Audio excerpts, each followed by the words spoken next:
പിതാവിൻ്റെയും പുത്രൻ്റെയും പരിശുദ്ധാത്മാവിൻ്റെയും നാമത്തിൽ ആമേൻ. ലോകമാസകലമുള്ള ഗുഡ്നസ് ടി വിയുടെ എല്ലാ പ്രേക്ഷകർക്കും വചനദീപ്തിയുടെ പേരിൽ സ്വാഗതം ആശംസിക്കുന്നു. എല്ലാവരെയും വചനദീപ്തിയിലേക്ക് ക്ഷണിക്കുന്നു. ഈ പ്രോഗ്രാം വചനത്തിൻ്റെ ദീപ്തി പരത്തുന്ന ഈ പ്രോഗ്രാം ഇതിൻ്റെ പ്രകാശം പരക്കുമ്പോൾ എളിയവർക്ക് അത് അറിവ് പകരുന്നു. തീർച്ചയായിട്ടും ദൈവത്തെ കൂടുതൽ സ്നേഹിക്കുവാനായി നമ്മെ കൂടുതൽ പ്രയോജനകരമായ അവസ്ഥയിലെത്തിക്കുന്നു. ദൈവത്തെ നമ്മൾ സ്നേഹിക്കുമ്പോൾ ദൈവവും നമ്മെ കൂടുതൽ സ്നേഹിക്കും. ദൈവം നമ്മുടെ ജീവിതത്തിൽ പല അടയാളങ്ങളും അത്ഭുതങ്ങളും ഈശോ നടത്തും. അതുകൊണ്ട് സ്നേഹമുള്ളവരെ, നമ്മളെപ്പോഴും ഈശോയുടെ വചനത്തിന് മുമ്പിൽ നിൽക്കുന്നത് തീർച്ചയായിട്ടും വലിയ അനുഗ്രഹപ്രദമാണ്. കാരണം നമ്മുടെ ഉള്ളിൽ ഒരു പ്രകാശം വരികയാണ്. പ്രകാശം, യേശുവിൻ്റെ പ്രകാശം നമ്മിലേക്ക് കടന്നു വരികയാണ്. ഞാൻ ലോകത്തിൻ്റെ പ്രകാശമാകുന്നു, എന്നെ അനുഗമിക്കുന്നവൻ അന്ധകാരത്തിൽ നടക്കുകയില്ല എന്നരുളി ചെയ്ത കർത്താവ് വചനത്തിലൂടെ പ്രകാശമായി നമ്മുടെ ഉള്ളിലേക്ക് കടന്നു വരികയാണ്. പ്രകാശമായി നമ്മൾ ഉള്ളിലേക്ക് കടന്നു വന്ന് നമ്മളെ പ്രകാശമുള്ളവരാക്കി മാറ്റുകയാണ്. നമ്മൾ പ്രകാശമുള്ളവരായിട്ട് നമ്മൾ മാറുമ്പോൾ സ്നേഹമുള്ളവരെ, നമ്മളെ ചുറ്റുമുള്ള അന്ധകാരങ്ങൾ, ഇരുളുകൾ, ഇരുട്ടിൻ്റെ പ്രവർത്തനങ്ങൾ എല്ലാം നിഷ്പ്രഭമാവും. അതുകൊണ്ട് വചനദീപ്തിയിലേക്ക് ഈശോ തരുന്ന ഈ സമയങ്ങൾ എന്തുകൊണ്ടും പ്രയോജനപ്രദങ്ങളാണ്. അതുകൊണ്ട് ദൈവം നമ്മയൊക്കെ അനുഗ്രഹിക്കട്ടെ. സ്നേഹമുള്ളവരെ, ഈ വചനദീപ്തി ശ്രവിക്കുന്ന എല്ലാവരെയും ഈശോയുടെ പ്രത്യേക അനുഗ്രഹങ്ങൾ ഉണ്ടാകട്ടെ എന്ന് പ്രാർത്ഥിക്കുകയാണ്. സ്നേഹമുള്ളവർ, ഇന്ന് പരിശുദ്ധാത്മാവ് നമുക്ക് നൽകുന്ന സുവിശേഷ ഭാഗം ഇതാണ്. ഹെബ്രായക്കാർക്ക് എഴുതിയ ലേഖനത്തിൽ 12-ാം അധ്യായം 15-ാം വാക്യം, ആർക്കും ദൈവകൃപ നഷ്ടപ്പെടാതിരിക്കുവാൻ ശ്രദ്ധിക്കുവിൻ. വിദ്വേഷത്തിൻ്റെ വേര് വളർന്ന് നാശം ചെയ്യാതിരിക്കാൻ നിങ്ങൾ ശ്രദ്ധിക്കണം. വിദ്വേഷം മൂലം പലരും അശുദ്ധരായിത്തീരുന്നു. സ്നേഹമുള്ളവരെ, നമ്മെ ഓർമ്മിപ്പിക്കുകയാണ് പരിശുദ്ധാത്മാവ്. വിദ്വേഷം മൂലം ദൈവകൃപകൾ നമ്മുടെ ജീവിതത്തിൽ നഷ്ടപ്പെടുന്നു. കാരണം വിദ്വേഷത്തിലൂടെ നമ്മൾ അശുദ്ധരായിത്തീരുന്നു. അതിനാൽ തന്നെ ദൈവകൃപകൾ നമ്മിലേക്ക് ഒഴുകുന്നില്ല. അതുകൊണ്ട് പറയുകയാണ്, വിദ്വേഷത്തിൻ്റെ വേര് അത് വളരാനായിട്ട് നമ്മൾ അനുവദിക്കാൻ പാടില്ല. വിശുദ്ധ പൗലോസ് പറയുന്നുണ്ടല്ലോ, നിങ്ങൾ കോപിച്ചു കൊള്ളുക, എന്നാൽ അത് സൂര്യാസ്തമയം വരെ അതിനുശേഷം നീണ്ടു നിൽക്കരുത്. കാരണം സാത്താൻ നിങ്ങൾ അവസരം കൊടുക്കുകയാകും. അത് നീണ്ടു നിൽക്കുന്നതിലൂടെ നിങ്ങൾ ചെയ്യുക. അതിനുള്ളിൽ നിങ്ങൾ അവസാനിപ്പിച്ചു കൊള്ളണം. കൂടുതൽ നിൽക്കാനായിട്ട് പാടില്ല. കാരണം നമ്മൾ ആ വിദ്വേഷത്തിൻ്റെ ആ വെറുപ്പ് നമ്മുടെ ഉള്ളിൽ ഇരിക്കുന്നിടത്തോളം സാത്താൻ നമ്മുടെ ഉള്ളിൽ പ്രതിപ്രവർത്തനങ്ങൾ നടത്തും. നമ്മളെ മോശമായ രീതിയിലേക്ക് നമ്മളെ കൊണ്ടുപോകും. മരണക്കെണിയിലേക്ക് അവൻ കൊണ്ടുപോകും. അതുകൊണ്ട് നിങ്ങളുടെ കോപം സൂര്യാസ്തമയം വരെ നീണ്ട് നിൽക്കാതിരിക്കട്ടെ എന്നാണ് വചനം പറയുന്നത്. അതുകൊണ്ട് നമുക്ക് ശ്രദ്ധിക്കാം, ദൈവകൃപ നമ്മിലേക്ക് നഷ്ടപ്പെടാനായിട്ട് കാരണമുണ്ടാകുന്നത് വിദ്വേഷത്തിൻ്റെ വേരാണ്.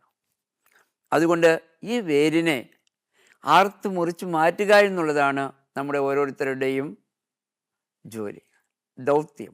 അതാണ് ഈശോ നമ്മിൽ നിന്ന് ആഗ്രഹിക്കുന്നത്. അതാണ്. സ്നേഹമുള്ളവരെ, ഒരു സംഭവം ഓർമ്മയിൽ പെട്ടെന്ന് വരികയാണ്. കഴിഞ്ഞ ദിവസം വായിച്ചതാണ്. ലോകപ്രശസ്ത ചിത്രകാരനായ ഡാവിഞ്ചി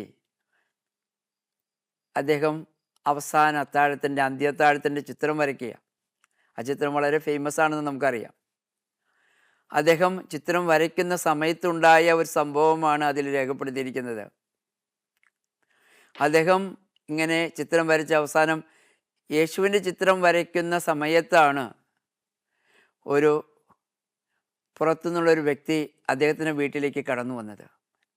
കടന്നു വന്ന് അദ്ദേഹത്തെ അകാരണമായിട്ട്, പ്രത്യേകിച്ചൊരു കാരണവുമില്ല, അദ്ദേഹത്തെ ചീത്ത പറയുക, അദ്ദേഹത്തെ വീട്ടിലുള്ളവരെ ചീത്ത പറയുക. അദ്ദേഹം മദ്യപിച്ചിട്ടുണ്ടായിരിക്കാം. അദ്ദേഹം വളരെയധികം മോശമായ രീതിയിൽ സംസാരിക്കുക, അസഭ്യങ്ങൾ പറയുക. ഇതൊക്കെ പറഞ്ഞപ്പോൾ ഡാവിഞ്ചിയെ സംബന്ധിച്ചിടത്തോളം അദ്ദേഹത്തിന് വളരെ മനസ്സ് ദേഷ്യപ്പെട്ടു. ഒന്നും തിരിച്ചു പറഞ്ഞില്ലെങ്കിലും മനസ്സ് വളരെ കോപാകുലനായി, വിദ്വേഷം ഉള്ളിൽ നിറഞ്ഞു നിന്നു. എന്നിട്ട് കുറച്ച് കഴിഞ്ഞപ്പോൾ അയാൾ പോവുകയും ചെയ്തു. അയാൾ പോയതിന് ശേഷം തൻ്റെ ബ്രഷ് എടുത്തു. പിന്നെ യേശുവിൻ്റെ ചിത്രം അദ്ദേഹം വരയ്ക്കുകയാണ്. വരയ്ക്കുമ്പോൾ അദ്ദേഹത്തിൻ്റെ കൈയെല്ലാം വിറയ്ക്കുന്നു. കൃത്യമായിട്ട് ചിത്രം വരയ്ക്കാനായിട്ട് സാധിക്കുന്നില്ല. കാരണം അദ്ദേഹത്തോടുള്ള വിദ്വേഷം, ആ വെറുപ്പ് ഉള്ളിൽ നിറഞ്ഞു നിൽക്കുക, ആ കോപം നിറഞ്ഞു നിൽക്കുക. അതുകൊണ്ട് ആ ശരിക്കും യേശുവിൻ്റെ മുഖം വരയ്ക്കാനായിട്ട് അദ്ദേഹത്തിന് സാധിക്കുന്നില്ല. അതിന് സാധിക്കാതെ വന്നപ്പോൾ അദ്ദേഹം ആ ബ്രഷ് അവിടെ എടുത്തു വെച്ചു. എന്നിട്ട് കുറച്ചു നേരം അദ്ദേഹം ചിന്താധീനനായിട്ടിരുന്നു. പിന്നീട് അദ്ദേഹം ചെയ്തത്, അദ്ദേഹത്തെ അന്വേഷിച്ച് ആരാണ് അസഭ്യം പറഞ്ഞത്, ആരാണ് ചീത്ത പറഞ്ഞത്, ആ വ്യക്തിയെ അന്വേഷിച്ച് നടന്നു പോവുകയാണ്. അങ്ങനെ അന്വേഷിച്ച് നടന്ന് അദ്ദേഹത്തെ കണ്ടുപിടിച്ചു. അദ്ദേഹത്തോട് മാപ്പ് പറഞ്ഞു, തെറ്റു പറഞ്ഞു, ക്ഷമിക്കണമെന്നൊക്കെ പറഞ്ഞു. ഒരു കാരണവുമില്ല, എങ്കിലും എന്നെ അസഭ്യം പറയാനായിട്ട് എന്ത് കാരണമുണ്ടായാലും അതിനൊക്കെ മാപ്പ്, ക്ഷമ ചോദിച്ചുകൊണ്ട് കാൽക്ക വീണ് അവർ രമ്യതയിലാവുകയാണ്. അതിനുശേഷം വളരെ നല്ല മനസ്സോടുകൂടെ, സ്നേഹത്തിൻ്റെ മനസ്സോടുകൂടെ, രമ്യതപ്പെട്ട മനസ്സോടുകൂടെ അദ്ദേഹം തിരിച്ചു വരികയാണ്. തിരിച്ചു വന്നിട്ടാണ് യേശുവിൻ്റെ ആ ചിത്രം മനോഹരമായിട്ട് ആ ക്യാൻവാസിൽ പകർത്തുന്നത്. സ്നേഹമുള്ളവരെ, വിദ്വേഷം നമ്മുടെ ദൈവകൃപകൾ നഷ്ടപ്പെടുത്തുന്നു. എന്നാൽ അനുരഞ്ജനം, ആ സ്നേഹത്തിലേക്ക് കടന്നു വരുമ്പോൾ നമുക്ക് ആ കൃപകളൊക്കെ നമ്മെ കാത്തിരിക്കുന്നു എന്ന് നാം തിരിച്ചറിയുക. നമുക്കറിയാമല്ലോ, ഉൽപ്പത്തിയുടെ പുസ്തകത്തിൽ കായേൻ കോപിക്കുകയാണ്. എന്തിനാ കോപിക്കുന്നത്? തൻ്റെ സഹോദരനായ ആബേൽ ദൈവത്തിന് നല്ല കാഴ്ചയർപ്പിച്ചു. തൻ്റെ കാഴ്ചയിൽ ദൈവം അത്ര കണ്ട് പ്രസാദിച്ചില്ല. അതുകൊണ്ട് അസൂയ കൊണ്ടാണ് കോപിച്ചിരിക്കുന്നത്. അപ്പോൾ ദൈവത്തിന് മനസ്സിലായി. ദൈവം പ്രത്യക്ഷനായിട്ട് അരുളി ചെയ്യുന്നുണ്ട്, കായേനോട് പറയുന്നുണ്ട്, നിൻ്റെ മുഖം കോപിച്ചിരിക്കുന്നത് എന്തുകൊണ്ട്? നിൻ്റെ മുഖം കറുത്തിരിക്കുന്നത് എന്തുകൊണ്ട്? നല്ലത് ചെയ്താൽ നീയും സ്വീകാര്യനാവുകയില്ലേ? പാപം പടിവാതിൽക്കലുണ്ട്, നീ അതിനെ കീഴ്പ്പെടുത്തണം, ഇല്ലെങ്കിൽ അത് നിന്നെ കീഴ്പ്പെടുത്തും. ദൈവം മുന്നറിയിപ്പ് കൊടുക്കുക കായന്. എന്നാൽ നമുക്കറിയാം, കായൻ ഈ മുന്നറിയിപ്പ് ശ്രദ്ധിക്കുന്നില്ല. പിന്നീട് നാം വായിക്കുന്ന ഇപ്രകാരമാണ്, അവൻ്റെ ജീവിതത്തിൽ ദൈവകൃപ നഷ്ടപ്പെടുന്നു. അവൻ ആബേലിനെ കൊല്ലുന്നു, ശിക്ഷ ദൈവത്തിൽ നിന്ന് വാങ്ങുന്നു. അവൻ ഏറ്റവും മോശപ്പെട്ട വ്യക്തിയായിട്ട്, ദൈവത്തിന് മോശപ്പെട്ട വ്യക്തിയായിട്ട് അലഞ്ഞു തിരിയേണ്ടി വന്നു. ദൈവകൃപ നഷ്ടപ്പെടുത്തി. ദൈവം മുന്നറിയിപ്പ് നൽകി. എന്നിട്ടും അനുരഞ്ജനപ്പെടാൻ, രമ്യതയിലേക്ക് വരുവാൻ സാധിച്ചില്ല. സ്നേഹമുള്ളവരെ, നമുക്ക് തിന്മ സംഭവിക്കുന്നത്, നമ്മുടെ ജീവിതത്തിലെ കൃപകൾ ഒഴുകാത്തതിൻ്റെ ഒരു പ്രധാനപ്പെട്ട കാരണം നമ്മൾ മറ്റുള്ളവരോടുള്ള നമ്മുടെ വെറുപ്പാണ്, നമ്മുടെ വിദ്വേഷമാണ് എന്ന് നാം തിരിച്ചറിയേണ്ടിയിരിക്കുന്നു. പലപ്പോഴും വചനങ്ങളിലൂടെ നമുക്കത് വ്യക്തമാക്കി തരുന്നുണ്ട്. നല്ല വാക്ക് നമുക്ക് സൽഫലം ഉണ്ടാക്കുന്നു. സ്നേഹമുള്ളവരെ, അതിനാൽ ദൈവകൃപ നമുക്ക് നഷ്ടപ്പെടാതിരിക്കാൻ വേണ്ടി വിദ്വേഷത്തെ നാം ഉപേക്ഷിക്കേണ്ടിയിരിക്കുന്നു. നമുക്കറിയാമല്ലോ, സുവിശേഷത്തിൽ മോശയെപ്പറ്റി ആദ്യം പറയുന്നത് മോശ മുൻകോപിയായിരുന്നെന്നാണ്. എന്നാൽ പിന്നീട് നാം വായിക്കുന്നത് ഇപ്രകാരമാണ്: മോശ ഭൂലോകത്തിലെ ഏറ്റവും സൗമ്യനായിരുന്നു എന്നാണ് നാം വായിക്കുന്നത്. വിശുദ്ധ ഫ്രാൻസിസ് സാലസിനെ പറ്റി പറയുന്നുണ്ട്, വളരെ മുൻകോപിയായിരുന്നു. എന്നാൽ പിന്നീട് അദ്ദേഹം ഏറ്റവും ശാന്തനായി അദ്ദേഹം മാറുകയാണ്. വിശുദ്ധ ജെറോമിനെ പറ്റി അപ്രകാരം പറയുന്നത്, ജെറോം വലിയ ജ്ഞാനിയായിരുന്നു, പണ്ഡിതനായിരുന്നു. അദ്ദേഹം ബൈബിള് പല ഭാഷകളിലും പരിഭാഷപ്പെടുത്തിയിട്ടുള്ള വ്യക്തിയാണ് വിശുദ്ധ ജെറോം. ഇങ്ങനെ അദ്ദേഹത്തെ പറ്റി ഒരു സംഭവമുണ്ട്. വിശുദ്ധ ജെറോമിനെ ക്രിസ്മസിൻ്റെ രാത്രിയിൽ ഈശോ സന്ദർശിക്കുകയാണ്. അപ്പോൾ ജെറോം താമസിച്ചിരുന്നത് ബെത്ലഹേമിലെ ഒരു ഗുഹയിലാണ്. ഈശോ അന്ന് പ്രത്യക്ഷനായിട്ട് വരികയാണ്. അപ്പോൾ വിശുദ്ധ ജെറോമിൻ്റെ അടുത്ത് പ്രത്യക്ഷനായപ്പോൾ ജെറോം ചോദിക്കുന്നുണ്ട്, ഈശോയെ, നിനക്ക് ഞാൻ എന്ത് സമ്മാനമാണ് തരേണ്ടത്? ഞാൻ ഒരുപാട് പുസ്തകങ്ങൾ വിവർത്തനം ചെയ്തിട്ടുണ്ട്, അനേക ഭാഷകളിലേക്ക് ബൈബിള് വിവർത്തനം ചെയ്തിട്ടുണ്ട്. അപ്പോൾ എന്താണ് ഞാൻ നിനക്ക് സമ്മാനമായിട്ട് തരേണ്ടത്? അപ്പോൾ അങ്ങനെ നോക്കുമ്പോൾ ഈശോ പറഞ്ഞു, നീ ഇതൊന്നും എനിക്ക് തരണ്ട. നീ എനിക്ക് തരേണ്ടത് നിനക്ക് വേണ്ടാത്ത നിൻ്റെ മുൻകോപം, അത് നീ എനിക്കെടുത്ത് തന്നാൽ മതി. അങ്ങനെ തൻ്റെ പോരായ്മ ഈശോൻ്റെ അടുത്ത് കൊടുത്തു. പിന്നീട് വായിക്കുന്ന ഇപ്രകാരമാണ്, അദ്ദേഹം വിശുദ്ധ ജെറോം ശാന്തനായിട്ടാണ് പിന്നീട് ജീവിച്ചതെന്നാണ്. സ്നേഹമുള്ളവരെ, നമുക്കറിയാമല്ലോ, വിദ്വേഷം മൂലം നമ്മുടെ എന്തെല്ലാം പ്രശ്നങ്ങളാണ് ഇന്ന് നടക്കുന്നത്. നമ്മുടെ കുടുംബത്തിൽ സമാധാനമുണ്ടോ? കുടുംബം നശിക്കുകയാണ്. ജീവിത പങ്കാളികൾ തമ്മിൽ പിരിയുകയാണ്. വിവാഹമോചന കേസുകൾ, കോപത്തിൻ്റെ വാക്കുകൾ, തിന്മയുടെ വാക്കുകൾ അതിരുവിടുമ്പോൾ ജീവിത പങ്കാളികൾ തമ്മിൽ പിരിയുക. അതുപോലെ തന്നെ അതിനിടയിൽ മക്കൾ അനാഥരാവുകയാണ് ചെയ്യുന്നത്. കേസുകൾ നടത്തി സമ്പത്ത് നശിക്കുകയാണ് ചെയ്യുന്നത്. സ്നേഹമുള്ളവരെ, എത്രയോ പേരാ അക്രമാസക്തമായിട്ട് പലതും ചെയ്ത് ജയിലിലാകുന്നത്, എത്രയോ പേര് ആത്മഹത്യയിലേക്ക് കടന്നു പോകുന്നത്. ഇതിൻ്റെയൊക്കെ കാരണം ഈ കോപമാണ്, ഉള്ളിലിരിക്കുന്ന വെറുപ്പ്, കോപം.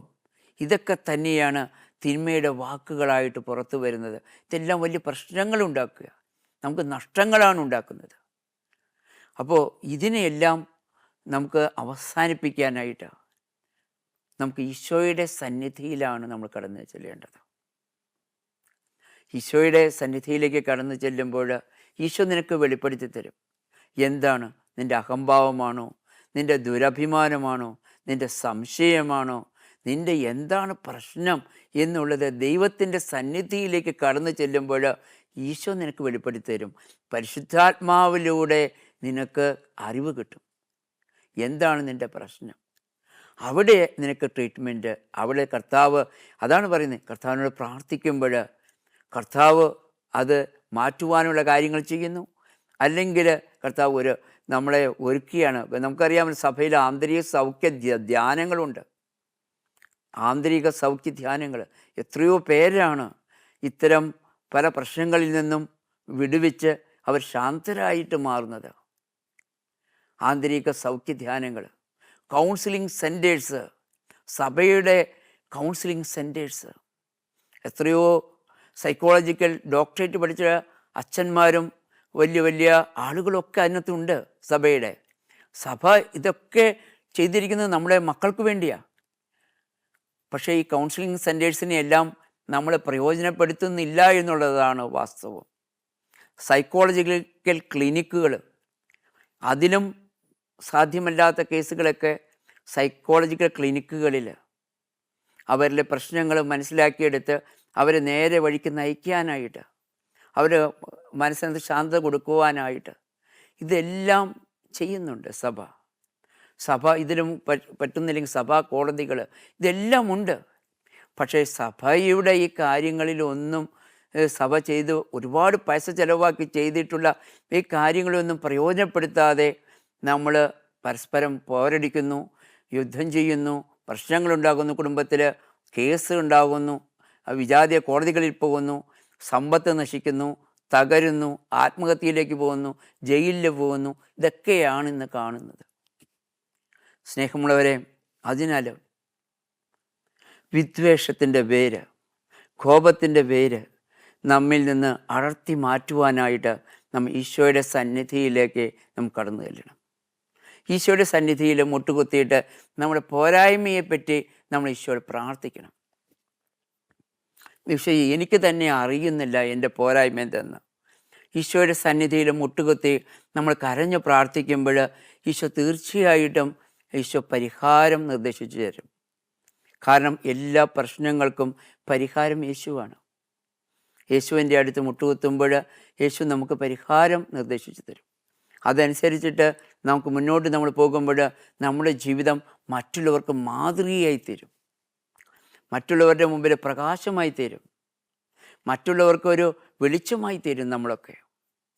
അത് തീരണമെങ്കിൽ ഈശോയുടെ സന്നിധിയിലേക്ക് കടന്നു ചെല്ലണം. അല്ലാതെ നമ്മൾ ലോകത്തിൻ്റെ കാര്യങ്ങളിലേക്ക് നമ്മൾ തിരിഞ്ഞു നോക്കിയാൽ ലോകത്തിൻ്റെ ആളുകൾ നമ്മോട് പറഞ്ഞു തരുന്നത് എപ്പോഴും തെറ്റായ കാര്യങ്ങളാണ് പറഞ്ഞു തരുന്നത്. എനിക്കറിയാവുന്ന ഒരു സംഭവമുണ്ട്. ഒരു ഭാര്യയും ഭർത്താവും തമ്മിൽ വലിയ പ്രശ്നങ്ങളാണ്. കാരണം വലിയ പ്രശ്നമെന്ന് പറയുന്നത് വലിയ പ്രശ്നമായിട്ടിരിക്കുകയാണ്. കാരണം ചെറുതിൽ നിന്നാണ് തുടങ്ങുന്നത്. എന്നാൽ അവരെ വലുതാക്കി, ഈ പ്രശ്നങ്ങളെയൊക്കെ വലുതാക്കി അവരെ ആക്കി തീർത്തത് ഈ മൂന്നാം കക്ഷികളാണ്. അത് ഒന്ന് അവരുടെ രണ്ടുപേരുടെയും മാതാപിതാക്കൾ, രണ്ട് കൂട്ടുകാരുടെയും മാതാപിതാക്കൾ, പിന്നീട് അയൽവാസികൾ. ഇവർക്ക് രണ്ടു കൂട്ടർക്കും ആവശ്യമില്ലാത്തതെല്ലാം പറഞ്ഞു കൊടുത്ത് അവരെയൊക്കെ വീർപ്പിച്ച് അവരെ കൊണ്ട് പ്രശ്നങ്ങളുണ്ടാക്കിക്കുക ഇവർ തമ്മിൽ. അങ്ങനെ പ്രശ്നങ്ങളുണ്ടാക്കി അവസാനം അവർ വിവാഹമോചന കേസിൽ നിൽക്കുകയാണ്. അതും സഭാ കോടതിയിലല്ല, വിജാതീയ കോടതിയിൽ. അഡ്വക്കറ്റന്മാർ അവരുടെ പൈസ രണ്ടു കൂട്ടരെ തിന്നുകൊണ്ട് കഴിച്ചുകൊണ്ടിരിക്കുക. സ്നേഹമുള്ളവരെ, അതുകൊണ്ട് നമ്മളെപ്പോഴും മനസ്സിലാക്കേണ്ട ഒരു കാര്യമാണ്, നമ്മൾ മൂന്നാം കക്ഷിയെ, ഇവരുടെ തമ്മിൽ ഭാര്യയും ഭർത്താവും പ്രശ്നങ്ങളുണ്ടാകും.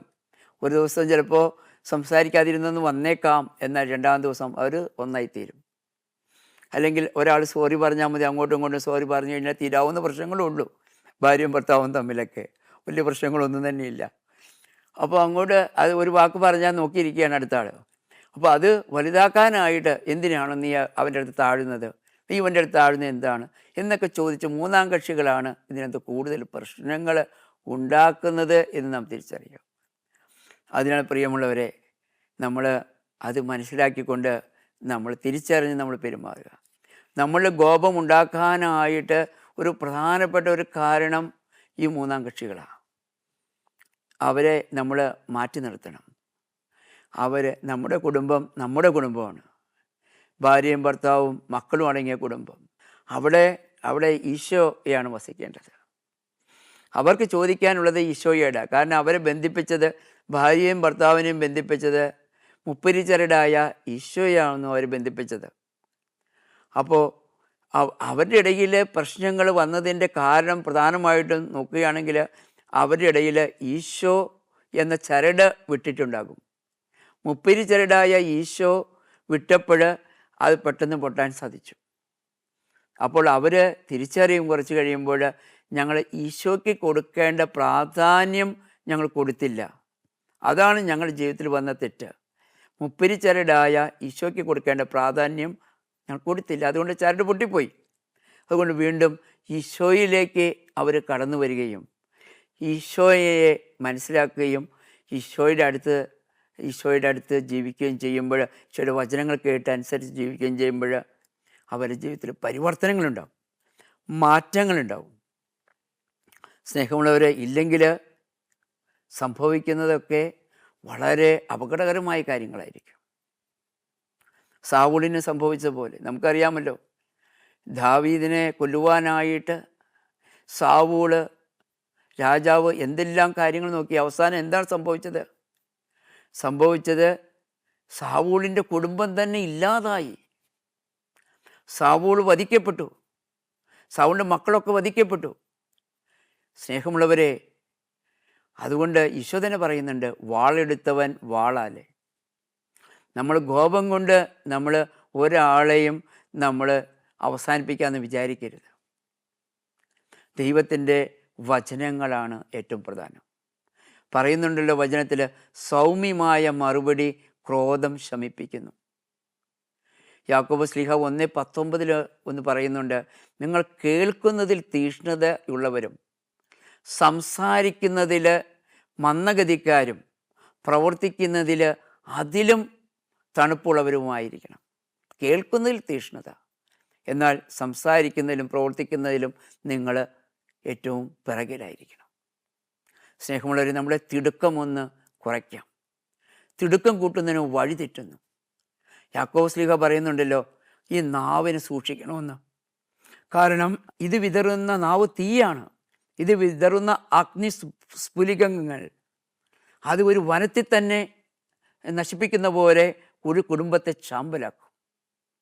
അതിനാൽ നമുക്ക് ഈശോയോട് പ്രാർത്ഥിക്കാം, ഈശോയെ, ഞങ്ങളുടെ അധരങ്ങളിൽ നിന്ന് തിന്മയുടെ വാക്കുകൾ പുറപ്പെടാതിരിക്കട്ടെ കർത്താവേ. വിദ്വേഷത്തിൻ്റെ വേര് ഞങ്ങളിൽ വളരാതിരിക്കട്ടെ. ഞങ്ങളിലെ ദൈവകൃപ നഷ്ടപ്പെടാനുള്ള കാരണം വിദ്വേഷത്തിൻ്റെ വേര് ഞങ്ങളിൽ വളർന്നതാണെന്ന് ഞങ്ങൾ തിരിച്ചറിയുന്നു. ഈശോയെ, അങ്ങയെ സ്നേഹിച്ച് ജീവിക്കുവാൻ, അങ്ങയോട് രമ്യതപ്പെട്ട് ജീവിക്കുവാൻ ഞങ്ങൾക്ക് സാധിക്കട്ടെ. ഞങ്ങൾ അങ്ങയെ സ്നേഹിക്കുമ്പോൾ മറ്റുള്ളവരെയും സ്നേഹിക്കുവാൻ ഞങ്ങൾക്ക് സാധിക്കുമല്ലോ. ഈശോയെ, ഒന്നാം പ്രമാണമായ അങ്ങയെ പൂർണ്ണ സ്നേഹത്തോടും പൂർണ്ണ വിശ്വസ്തയോടും പൂർണ്ണ ആത്മാവോടും പൂർണ്ണ ഹൃദയത്തോടും ഞാൻ സ്നേഹിക്കുമ്പോൾ അതെ, മറ്റുള്ളവരെയും സ്നേഹിക്കുവാനായിട്ട് ഈശോ നമുക്ക് ഉൾക്കാഴ്ച തരും. അങ്ങനെ സ്നേഹത്തിൻ്റെ ഒരു ലോകം പണിയാനായിട്ട് സാധിക്കും. മറ്റുള്ളവർക്ക് പ്രകാശമായി മാറുകയും ചെയ്യും. അതുകൊണ്ട് സ്നേഹമുള്ളവരെ, വിദ്വേഷമെന്ന വേരിനെ നമുക്ക് ജീവിതത്തിൽ നിന്ന് എടുത്തു മാറ്റാം. നമ്മുടെ ജീവിതത്തിൽ ദൈവകൃപകൾ ഈശോ നമുക്ക് തരും. ഈശോയെ നന്ദി, ഈശോയെ സ്തുതി, ഈശോയെ സ്തോത്രം, ഈശോയെ മഹത്വം.